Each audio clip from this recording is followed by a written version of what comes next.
Michigan defense played their best game of the season against USC as we welcome in Jack Miller from the Michigan Wolverine Radio Network. Jack, thank you so much for joining us. Good to be here. Thanks, Mark.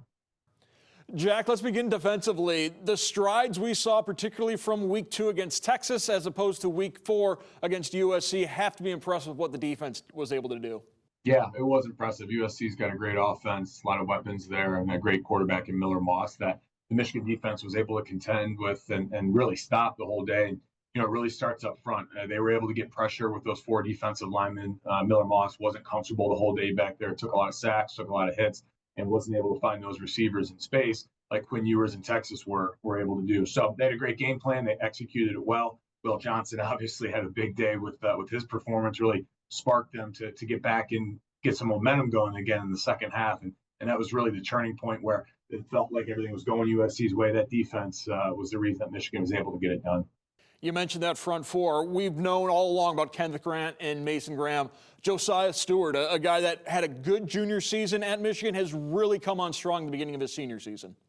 Yeah, Derek Moore as well. He's been playing pretty well. But Josiah Stewart's a guy who, really probably had the biggest player, one of the biggest plays last year. He had the 4th down goal line stand against Alabama in the Rose Bowl. And really was a guy who was underrated a little bit last year, obviously with all those big names.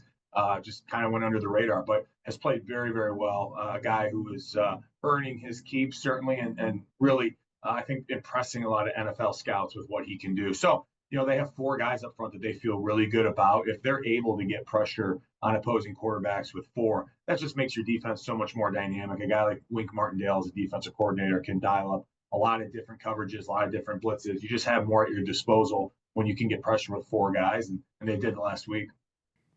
Let's go to the other side of the ball now. Alex Orji got his first start at quarterback, got his first victory. It's not necessarily a dynamic offense against USC, but Sharon Moore said, we're going to do what we need to do to win a game, and that is what they did against the Trojans, using the running game, dominating the line of scrimmage against the Trojans. Yeah, you said it. It's not incredibly dynamic. They're struggling to throw the ball right now, but anytime you can beat a top 20 team and throw for, 32 yards, something like that, the other things are going right. So they're definitely running the ball well. The offensive line, running backs, tight ends, the running game started to come together. It was something that just took a little time. Hopefully they can continue with that success. But, they had a lot of new faces. They still do. A lot of new faces, both coaching and playing. Good to see that running game has found a little rhythm. And, look, Alex Orji is not a prolific passer. I don't think anyone's going to pretend that he is. But at least you got a sense now that the offense has an identity and they know who they are and what they're going to do. And then you can actually start to build some things off of that. They're going to have to figure out the passing game a little bit more to be successful against good opponents down the stretch here. But step 1 in the process is get some things going the right way. They were able to do that, obviously, against USC with the running game, and it led to a win. Is that going to happen forever? No, it's not. They're going to have to figure out how to pass the ball, but at least they have some building blocks that they can continue to go forward with.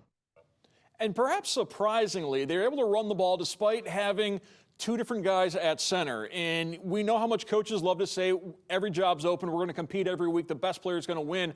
But particularly on the offensive line, you've got to have that center be literally the center of the offense. He's the captain. He's the one calling out everything. To have that type of success when you got 2 different guys at center is remarkable. Yeah, it's tough. I mean, I think it shows the confidence that they must have in both guys. I think both guys have played well at times and have struggled at times. And that's probably true of everybody on that offensive line. But Sharon Moore is an offensive line guy. They pay particular attention to that. And if they feel like both those guys are worthy of getting in there and playing, then that's what's going to happen. We'll see now that we're, getting into the midway part of the season, if that's something that they stay with, if that's something that they wanted to do early in the year and let those guys battle it out, with live action to see who is eventually going to be the guy they'll go with the rest of the year. It's an interesting decision, but like we've seen a lot of Michigan over the past couple of years, there's a lot of things that are unorthodox. It's worked so far. Save for that Texas game, things are going okay. So you hopefully, you have some things that you can keep building upon and get ready for, what's going to be a tough stretch of season, particularly as they get later into the year.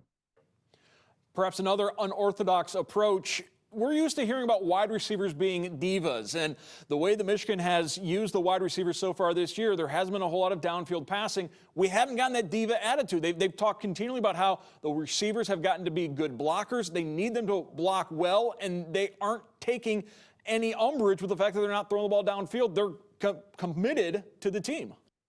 Well, and I think that that's a credit to the culture that's been created at Michigan over the last couple years. And really you can point back to the Bo Schembechler days of the team, and whatever it takes to win. I think last year those seniors and those captains last year led by example. Now a lot of those guys had great stat lines and all the rest, but it really wasn't about that. And there was a lot of outside noise last year, and I think that they set a really good example for this year's team, and hopefully, for years to come about look. Your role is whatever it is to get the job done.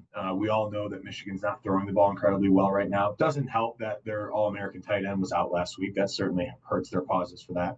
But at the end of the day, you got to do what you got to do to win. And right now, that's running the football, and that's getting behind Alex Orji, Khalil Mullins, and Donovan Edwards in that offensive line, and saying we're going to line up and try to ground and pound this thing. You're either going to stop us or you're not. And hopefully the wide receivers understand that if that starts to work the way that it did last week, it's going to open up opportunities for them in the back end as well. And earlier this week, Sharon Moore said Colston Loveland on a positive path. They're optimistic he'll be available this Saturday. This Saturday, it's Minnesota coming into the Big House. Tell me, Jack, how important is the Little Brown Jug to the Wolverine program? Yeah, it's a fun rivalry. Those are the things that make college football so fun: the tradition, the pageantry, and something that was a point of contention 100 years ago that we're still talking about today over a jug of water or something of that sort, right? It's fun. It's what makes college football great.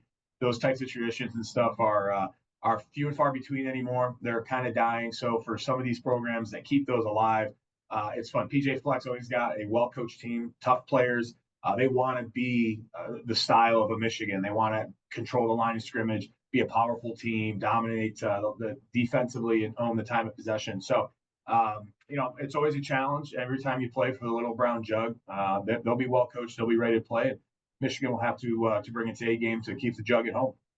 Gophers coming off a loss to Iowa, while Michigan will look to extend their Big Ten record conference winning streak against the Golden Gophers. I want to thank our guest, Jack Miller from the Michigan Wolverine Radio Network. Jack, thank you so much for joining us once again. Thanks, Mark. Go Blue.